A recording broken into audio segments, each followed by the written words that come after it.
Olá, amigos e amigas que acompanham o canal do Luiz Ademar. Um abraço a todos. Estou aqui para falar sobre o clássico Santos 0, Corinthians 0 na Vila Belmiro, neste domingo, 15ª rodada do Brasileirão. Jogo fraco tecnicamente, jogo que a gente espera mais de Santos e de Corinthians. É verdade que pelos elencos atuais das duas equipes, a gente fica até em dúvida se é possível brigar pelo G6, né? Lembrando que o quinto e o sexto colocado brigam pelo que ele fala de Libertadores, os 4 primeiros vão na Libertadores direto e tal.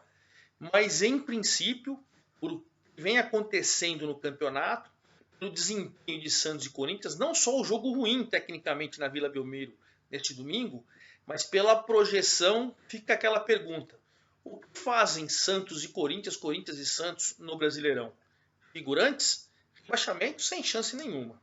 Mas eu entendo também que é muito difícil acreditar em G6 das duas equipes. Antes de mais nada, antes da gente até debater esse clássico, eu quero convidá-los a fazer a inscrição no canal do Luiz Ademar, ativar o sininho e cada novo vídeo você vai sendo avisado. Dê um like e dê sua opinião. O que você espera do Santos? O que você espera do Corinthians? É uma situação complicada e a gente espera, sincero e honestamente, que os times cresçam de produção nas próximas rodadas. Bom, vamos lembrar que no Santos, o Santos não teve o Marinho, que é o seu principal jogador, que é o seu principal talento, né? Vamos lembrar que o Caio Jorge, na negociação com a Juventus de Turim, já foi embora.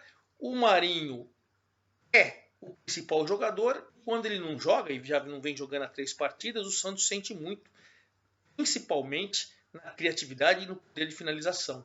É um jogador interessante. No lado do Corinthians, nós tivemos a estreia do Juliano. O Corinthians contratou o Juliano e contratou o Renato Augusto. O Renato Augusto ainda não foi relacionado. O Juliano foi relacionado. Jogou, atendi até que jogou bem.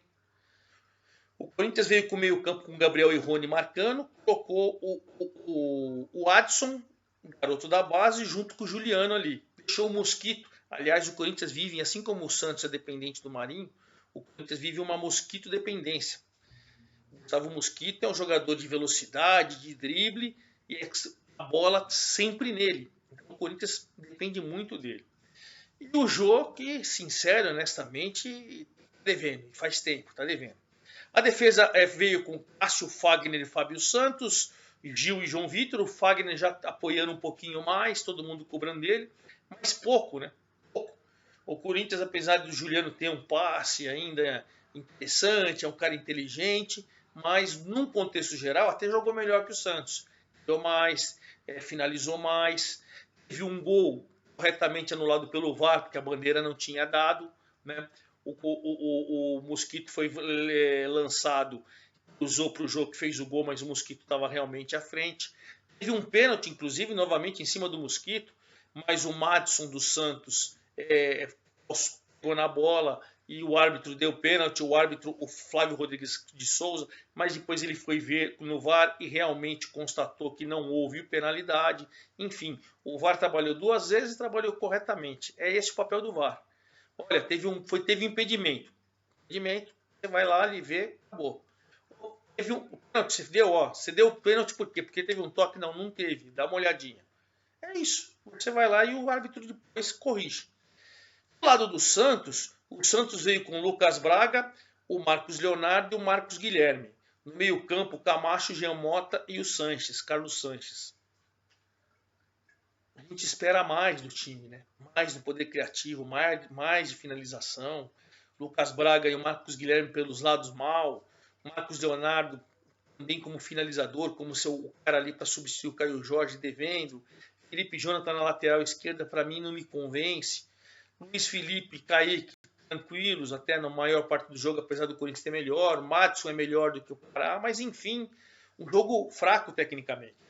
Quando a gente fala em jogo fraco, é assim, o Santos teve uma oportunidade no primeiro tempo com o Marcos Leonardo, com um chute, um goleiro do nível do Cássio, e mais nada, primeiro tempo todinho, né?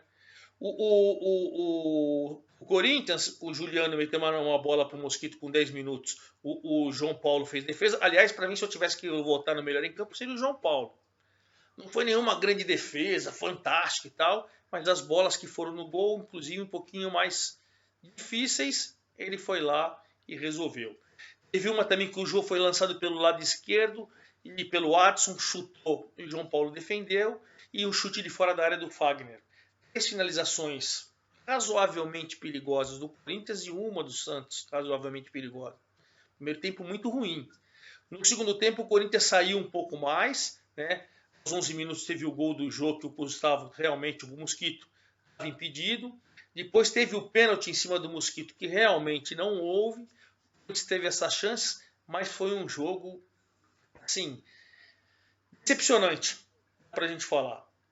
Pelo nível dos elencos, eu sou sincero, e aí eu queria a opinião do corintiano, do santista, eu não espero e não vejo Santos e Corinthians dentro do G6. Acho que o Santos passa por um processo de reformulação, foi perdendo jogadores, o último deles o Caio Jorge, né? Se a gente for reparar as inúmeras perdas que o Santos teve, e acredito que o Fernando Diniz está muito preso nesses mesmos jogadores, poderia mexer um pouquinho mais.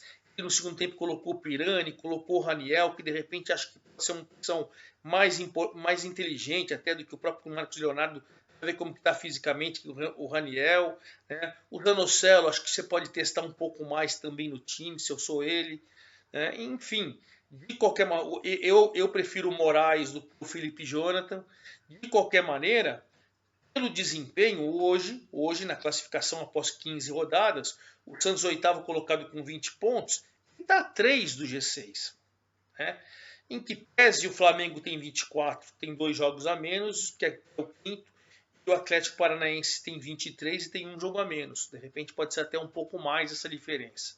Mas pelo futebol que a gente tem visto do Santos, é difícil a gente acreditar numa sequência de 3, 4, 5 vitórias para você dar uma deslanchada, encostá-la no pelotão da frente e aí ali tentar se fixar com um pouco mais de regularidade. Ah, Ademar, são 38 rodadas, faltam ainda muitos jogos, tá? Verdade, verdade. Mas é possível a gente, o que vem acontecendo em 15 rodadas, vislumbrar isso no Santos? Eu acho pouco provável. Pouco provável. Mesmo com o retorno do Marinho. No Corinthians, estreou o Juliano, Ademar, vai estrear o Renato Augusto, vai dar um poder criativo, um pouco mais de ofensividade, como foi visto até no clássico contra o Santos. Mas de depender muito do jogo, né? Difícil você depender o jogo anda mal, em uma sequência mal. O Luan nem entra, porque o Luan também está mal.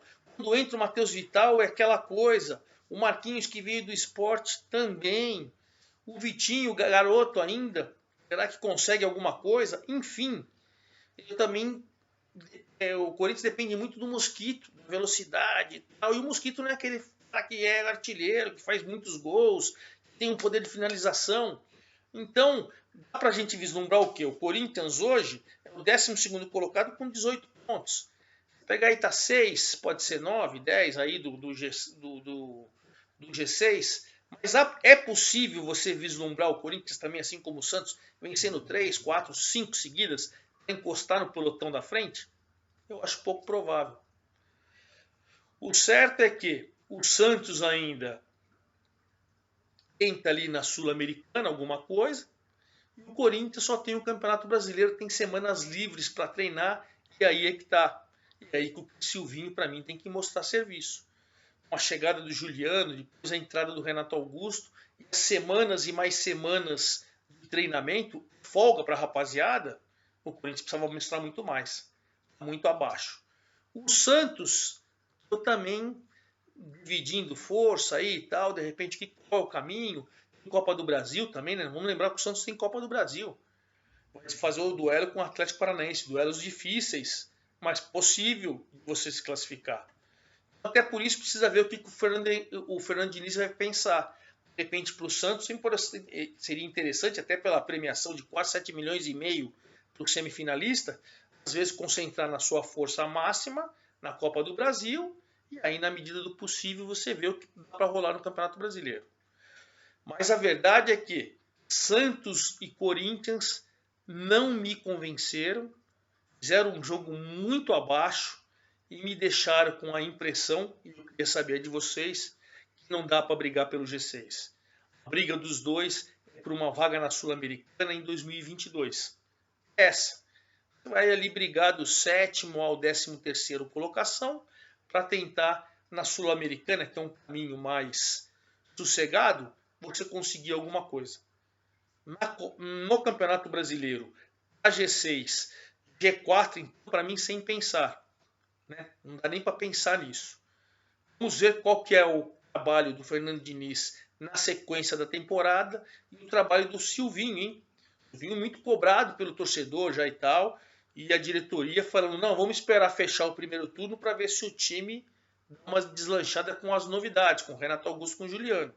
Silvinho também na Berlinda. Mas Santos e Corinthians, Corinthians e Santos, times que já brigaram por títulos, times que já foram favoritos a brigar pelo G6, brigar por vagas na Libertadores, pelo menos em 2021, entendo que não vai rolar. Esse baixo desempenho no 0-0 no clássico na Vila Belmiro deve ser uma tendência, o que vai fazer com que torcedores do Santos e do Corinthians se decepcionem. Mas não dá para pedir mais ou acreditar em algo a mais com o nível das duas equipes de elenco. É isso que eu quero saber da sua opinião. Vocês concordam com a minha? Vão ser meros figurantes, porque Sul-Americana para os dois é mais do que obrigação. Né? 7ª, 13ª colocação, não dá para você pensar em Santos e Corinthians fora disso. Mas é pouco, muito pouco para a história dos times, né? Para a tradição dos times e principalmente para a projeção de próxima temporada. Mas é o que tem.